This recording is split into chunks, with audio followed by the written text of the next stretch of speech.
The history books will tell you the war in Europe ended with a signature in a schoolhouse in Remis, or with the fall of Berlin. They tell you the lines were drawn in absolute moral clarity, the Allies on one side, the Axis on the other.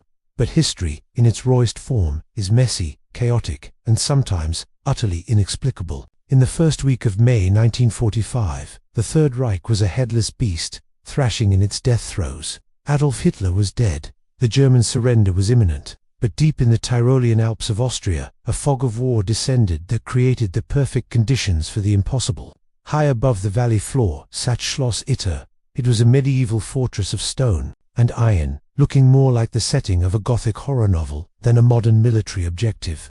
For years, it had served as a gilded cage for the Reich's most prized prisoners, former French prime ministers, high-ranking generals, even a tennis legend named Jean Barretre. They were the ghosts of a fallen France, kept alive as bargaining chips for a negotiation that would never come. As the German army collapsed, the prison guards fled into the night, leaving the gates wide open. But freedom was an illusion. The surrounding forests were not empty. They were crawling with the 17th SS Panzer Grenadier Division die-hard fanatics who had refused to lay down their arms. Their orders were chillingly simple: ascend the mountain, breach the castle, and execute everyone inside. The prisoners were trapped, a handful of aging politicians and a few courageous women against a battalion of SS executioners. Desperate, they sent a bicycle messenger into the unknown to find anyone who would listen. This is where the story drifts into the realm of the surreal. The message reached men from two different worlds. One was Captain Jack Lee, a cigar-chomping American tank commander who had fought his way across the continent. The other was Major Josef Gangl, a decorated German Wehrmacht officer who had grown disillusioned with the Nazi cause and was now just trying to keep his men alive. On any other day, in any other place, Lee and Gangl would have killed each other on sight. But here, under the shadow of the Alps, they looked at the map, looked at the desperate situation at the castle, and made a pact that defied all military protocol. Imagine the sight that followed. A single American Sherman tank, affectionately named Besotten Jenny, rumbling up the winding mountain road. But it wasn't alone. Marching alongside the American steel was a truckload of Wehrmacht soldiers, their collars turned up against the cold, their weapons pointed not at the Americans, but toward the dark woods where the SS waited. They were the unlikeliest band of brothers the war had ever seen. When they reached the castle, the atmosphere was suffocating. The analysts took their positions, yet American GIs sharing cigarettes with the very German soldiers they had been hunting days before. Yet former French leaders, men in their 60s and 70s, donning helmets and grabbing rifles, standing shoulder to shoulder with the enemies of their nation to defend their lives. The night passed in an eerie silence, the kind that screams of impending violence. Then, at dawn, the silence broke. The SS launched their assault. It wasn't a skirmish, it was a siege. Heavy machine gun fire raked the ancient stone walls.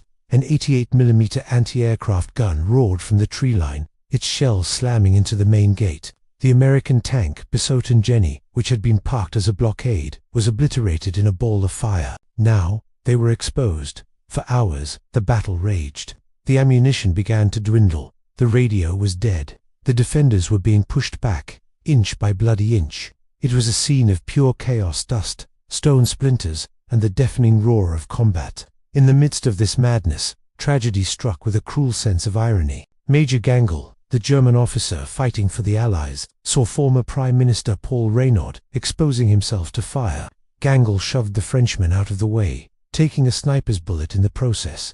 He died instantly, a German soldier, killed by the SS, while saving a French leader. By early afternoon, the situation was terminal. The SS were preparing to storm the walls. The defenders had mere bullets left. The tennis star, Jean Barretre, actually vaulted the castle walls in a daring attempt to run through the enemy lines for help, disappearing into the smoke. Just as the SS prepared their final breach, a low rumble began to shake the valley floor.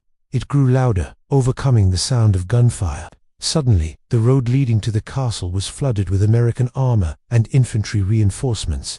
The SS, realizing the game was up, melted back into the forest shadows like ghosts. The battle for Castle Itter was over. The American soldiers and the surviving Germans lowered their weapons, looking at each other across the smoking ruins of the courtyard. They had done the impossible. For one brief, shining moment in the darkest timeline of human history, The labels of friend and enemy had dissolved, replaced by something far more primal: survival. It remains the only battle where the Wehrmacht and the US Army fought as one, a strange, forgotten footnote, proving that even in hell, humanity can find a way to endure. Thanks for watching. If you found this story as incredible as we did, hit that like button and subscribe for more forgotten history.